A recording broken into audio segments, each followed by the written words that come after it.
Hey folks, welcome back to Bama Performance and Vintage Chainsaws. You're back with your host Nick DeForster, and making a couple of videos tonight. This one kind of popped in my head for those that want to start out working on vintage saws or modern saws. I figured, I don't know if I've seen much anybody really show what they use per se, but just a general guideline of some at least starter tools I'd definitely have if I were you. This is mainly pertaining to the vintage saws. For the more modern saws, there's a couple other ones you'll need, like Torx screwdriver, Torx sockets, and such alike. But here's just a mess of tools that I think if you're starting out, typically you're gonna want to have. So first and foremost, wrenches. Have an assortment of, typically for your older stuff, standard, but a lot of stuff, especially overseas, metric. So get ones that start off at, typically these are all Pittsburgh Harbor Freight, so then they start off at like 7 or 6 and go all the way up on the metric side, and they start off at 1/4 inch on the standard side.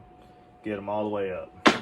Second, 1/4 inch drive ratchet and accompanying metric and standard sockets and various adapters. See how long this adapter is? I've got shorter ones, I've got longer ones, just depending.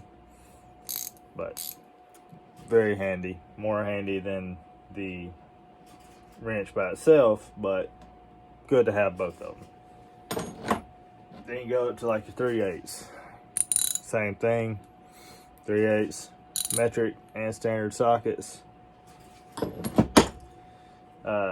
Don't have them here. I think I left them in my truck, but a pair of needle nose pliers. I like the long ones that come down to a fine point, personally. I've got those. I got a standard set. I've got a 90-degree set. They're all, literally all in my truck right now. But needle nose pliers, great for putting in gaskets, great for pulling out stuff, great for when you can't necessarily get to something with your fingers. Next up, I would say, I'd say screwdriver. Primarily older stuff, flathead. Once you get into your newer stuff, you get into, some of the older stuff you may run into a Phillips, but mainly it's flathead. Newer stuff is typically going to be Torx bit. Or Allen key. That's my next step. Allen keys. You can either get T-handles, preferably T-handles, but even if you got an old set like this, standard and metric, you'll be fine. That's what I started out on. It's a little bit more time consuming than the T-handles, but it works just fine. Say next up, I'd say picks. There's an assortment of picks. This one, yeah, it is. These are just Harbor Freight. They're all cheapies. Straight pick, 90-degree pick. Even though that one's a little bent up, you see now. There you go. You see that now. Scrunch is always a good one. I don't have one on hand right now. It's in the truck. Then next, I would probably go, especially like for, I guess, more in-depth stuff, get you a piece of plastic. Like literally, this is, what is this? This is Bonnie Plant Farm. This is a piece of Bonnie Plant Farm from a flower plant my fiance bought. Literally just cut a piece of it, rolled it up. It's been rolled up so many times, you see it stays in place. Excellent for putting in crank seals. Slide it over the crankshaft, slide your seal down on it, put some grease or 2-stroke oil around this and your seal, slide it down, and it helps not prolapse your seal. Trying to think what else. That's a good one. Sealant. Gonna be using sealant. This is Yama Bond. This is really old. I think Nope, she still must have a hole down here on the bottom. It's gotten hard, but it's got some up here in the middle. It's still good. Motor Seal, Yama Bond, 3 Bond, Honda Bond. There's Durco. There's multiples. Any of those will be fine. Stay away from the red RTV. That stuff does not hold up against oil and gas. I don't know what you say. I know it's high temp, but this stuff is literally for putting motorcycle crankcases together, and it's used as a sealer. So that's what I use. Ultra black up here, that's fine for like oil tanks, especially on Max, but not, I wouldn't put it against gas. Another one you could do, I say, is thread locker, typically blue. That way you can get it back off, but it does help from rattling around. Trying to think what else. I guess you can use piston ring compressors, but you can also use your fingers 9% of the time. Anything else that I can't think of right now? I think that's about it. Just honestly, for a starter, you're just starting out, that's probably the main tools that you're going to be using. That's the tools you see me use literally all the time. Literally all the time. All these tools right here. It's probably 90% of what I use. If you want to spend some money, an excellent investment is cool wrench drive impact hammer like this one. Great for taking clutches off. Great for taking flywheel nuts off. Some people don't like to use it because it may crack your crankshaft. Typically, it's only if your crankshaft has crack in it previously.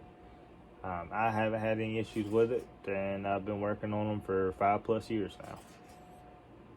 But if you don't want to go that route, you can get a piece of rope, put it down the spark plug hole, take your spark plug out, thread it down your spark plug hole. Make sure your piston is covering your port, so on the way up on the intake compression side, and then or vice versa, depending on what side you're using. Then you can take a wrench like this, and it's going to take some pressure, but you can get those nuts off. I found with using the impact, typically, especially with the clutch, it'll help rattle it loose, especially on the Max. They are a taper fit, and they can be quite aggravating. Trying to get them off when they ain't been off for quite some time. So typically the vibration from that, the hammering action of that, will help loosen them up. Also, another good thing is a good razor knife. This is one. Still got one in it. I got one razor blade literally just sitting out there. You see me use it all the time. Gasket scraper if you want to. Typically just use a razor knife. Trying to think anything else that would be beneficial to a beginner. I think that's about it. I use brake clean to clean off maintenance surfaces. It was worked fine for me for anything I wanted to do. Just wash it on paint. Don't let it dry. It'll typically take paint off. That's about it. If you're trying to be on the cheap end, like here's the old box. This old, literally cereal box. This thing, God, it's probably a year old now, 2 years maybe. You see how many gaskets I've cut out of it. Some of these saws you can't get gaskets for, like that right there. Smollett Kulik 1010 intake gasket. You can get them now, but if you need one in a pinch, cardboard box works very well, especially a cereal box. It's a great thickness for it. And this wax coating on this side is great for sealing. That's a carb gasket. That's a carb gasket. Trying to think. Another McCulloch. That's big, like a front tank McCulloch or a top tank McCulloch 80cc. That's a carb gasket for one of those. And then I've cut base gaskets out of it. You name it. That's really good. Heck, I mean, here's one literally gotten drawn on it right now. Just never cut it out. It's a little time consuming, but it's a very cheap alternative to buying them. If you just want to, like I said, it may take you a couple minutes. It's a little aggravating cutting them out, but it works quite well. But there's a brief showing of typical tools I would advise you to get if you're just getting into saws. You don't have to go out and buy Snap-on or Matco or anything like that. Most of the time you can get away with Pittsburgh from Harbor Freight or Amazon Tools or whatever else. I'm not promoting one over the other because I literally use Pittsburgh, I use Cobalt, I use Stanley, I use all kind of stuff. I even got some Snap-on for other things, not chainsaws, but I bought it for other things. So that's about all I was going to get to on this video. Hope y'all have enjoyed it. It's a little bit shorter one for y'all. And want to know anything more, please leave something down there in the comments. I'll get back with you. If you want to reach out personal, email me at nicktheforester22@gmail.com. And hope y'all have a great rest of your week and a great weekend ahead. And know that Jesus loves you. And hope y'all have a blessed rest of your week. Thanks, y'all. Bye.